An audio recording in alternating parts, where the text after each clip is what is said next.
تین طرح کے اعمال ہیں.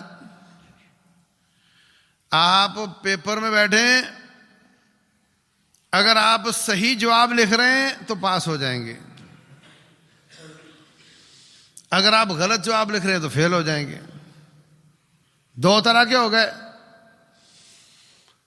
تیسری طرح کے اعمال یہ ہیں کہ آپ طوطے چڑیاں بناتے جائیں، طوطا بنا دیا، چڑیا بنا دی،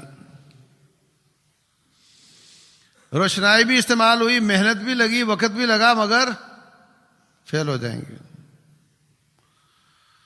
اور چوتھی شکل یہ ہے کہ آپ کچھ نہ کریں، ہاتھ پہ ہاتھ رکھ کر بیٹھے رہیں، وقت گزر جائے گا، آپ فیل ہو جائیں گے، پیپر خالی پکڑا دیں.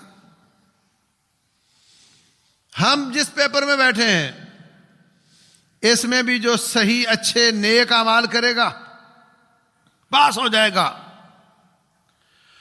اور جو غلط اعمال کرے گا اگر اللہ نے معاف نہ کیا تو فیل ہو جائے گا.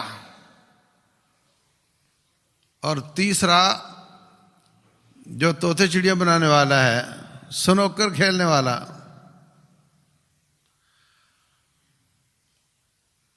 وہ کیا ہوتا ہے، وہ جو کارڈ پر کھیلتے، گتے پر کیا کھیلتے ہیں، کیرم بورڈ بھی ہوتا ہے، ایک اور بھی ہوتا ہے، ہاں لوڈو کیرم بورڈ. یہ رسول اللہ صلی اللہ علیہ وسلم فرماتے ہیں جو شطرنج کھیلتا ہے گویا اس نے اپنے ہاتھ خنزیر کے خون میں ڈال دیے. یہ کیا ہے؟ کس کام کی؟ کس کام کی؟ تیرے مسل مضبوط ہوتے ہیں اس کے ساتھ، تیری چربی برن ہوتی ہے اس کے ساتھ، تیرا جسم جہاد کے لیے تیار ہوتا ہے. کیا فائدہ ہے اس کا؟ الٹے سیدھے ہو کر لگے ہوتے ہیں گیند کے پیچھے. باقاعدہ اس کے کلب بنے ہوئے ہیں، بچوں کو اسی کام پہ لگایا جا رہا ہے، اس کے ساتھ ساتھ موسیقی لگی ہوتی ہے، اس کے ساتھ ساتھ جوا کھیلا جا رہا ہوتا ہے. اس کام کے لیے پیدا ہوئے، فیل ہو جاؤ گے. اور کچھ لوگ ویڈیو گیموں پہ لگے رہتے ہیں، یہ پب جی ہے، یہ فلاں ہے، یہ فلاں ہے، یہ فلاں ہے. کس کام کی؟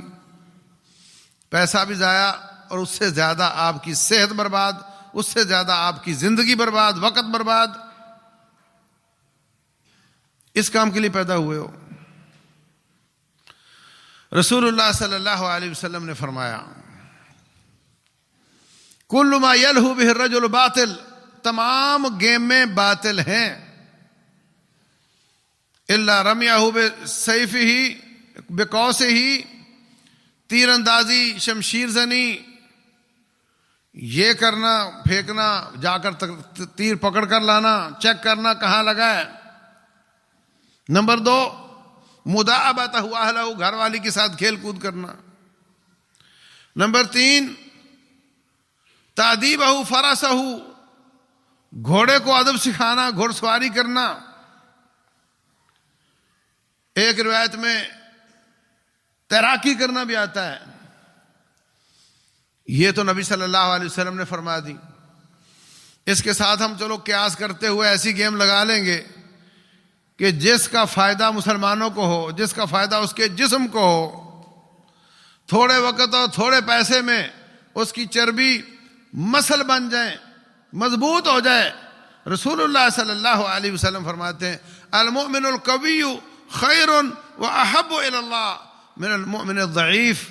جو مضبوط مومن ہوتا ہے وہ زیادہ اچھا اور اللہ کو زیادہ پسند آتا ہے اس مومن سے جو کمزور مومن ہوتا ہے.